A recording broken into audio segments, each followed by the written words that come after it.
far in the gym. Let me ask you a question about Floyd. Does he wear headgear when he spars? Oh, yeah, absolutely. Okay, yeah, so everybody pads up at least. Of course. How big are their gloves? How big are their gloves? You're professionals. 16s still. Yeah, I mean, you still have to be professional about it. But again, it's just the intensity. It's just it's just a different feel. You know, guys are in there. We're talking shit to each other too. I mean, it's more fun to me because I'm usually the one that's doing the punching and not getting punched. But so. Kevin, let me ask you a question. If it was you fighting Mayweather, how do you approach it as an MMA fighter? And this is what this is the point that I kind of drove across to Floyd. He has to respect Conor's game because Conor will bring something different to the table. And it's going to be he's not going to outbox Floyd. Everybody knows that. Conor included. So I think, if you do, you take the things that boxing deems illegal and you try and work your way around those rules a little bit, switching stances.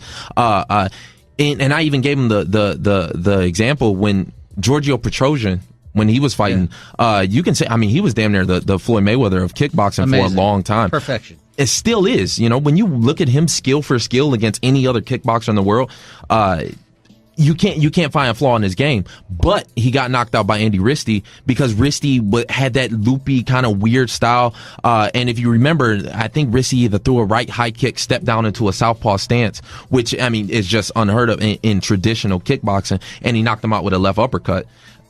I think if Conor was going to win, it's a really big if, it's going to be something like that. We just move different as MMA fighters, which is one thing that I'm kind of worried about with Floyd because he hasn't been sparring many MMA guys. If Floyd underestimates the man, he will get knocked out. That's for sure. Wow. Yeah. That surprises me. No doubt in my mind. But what do you make of that? What do you make of this falling out that Conor's having with Paulie? It's interesting, I guess some of these dudes are sensitive as fuck. I don't understand that. Like, how can you be a former world champion and be that sensitive?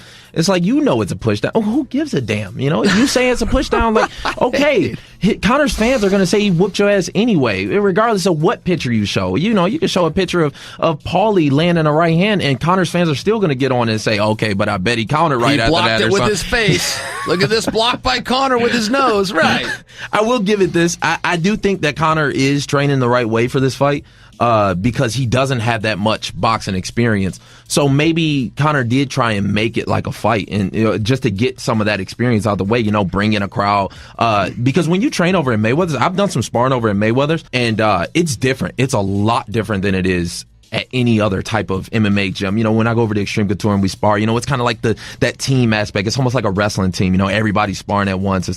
When you go over to Mayweather's and you spar, it's you and the guy, and there's maybe 40, 50 people. And there's even spectators there. They've got stadium seats set up for people to watch the sparring. So it is, you kind of get that, you still get that same nervousness. You still get that same feel. So that's why a lot of these, even guys like Floyd, like he actually fights. He doesn't just spar. He's fighting with 16 ounces in headgear. So I think Conor is trying to recreate that a little bit. And maybe Paulie just took it the wrong way. So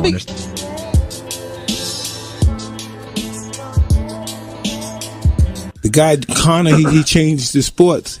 He's changed the game now, brother. We're trying. It's going to be hard to really surpass him as far as personality and everything. That's just, man, he got the whole package. Yeah, no, he's something we've never seen before, man. Not only, Mike, think about this. Just look at the mental warfare that this guy puts on people, man. He just gets in people's heads from the minute the fight is announced until until they go out and start fighting. Even in the Chad Mendes fight, Chad Mendes said he was talking to him the entire fight. Thought you were supposed to be tough. Oh, I thought you hit hard. Come on. Oh no, those kicks are making you tired. You're getting tired. Here I come. I mean, just the entire time. Not only leading up to the fight, but during the fight, he just. Yeah, that's what Muhammad Ali did. He has talked. How did he get time to talk? He was fighting so much with this guy. Joe Frazier's trying to kill him. He has talked the whole 15 rounds.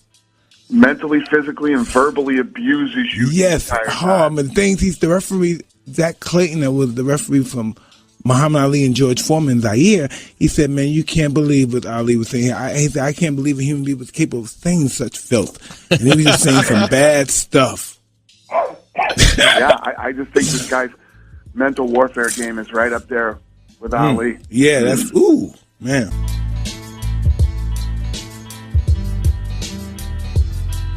There's a meme of Daniel Cormier. A meme. There's several. There's several memes. Quite a few, yeah. But one of them looked like he was actually crying. He was. Oh, he was crying.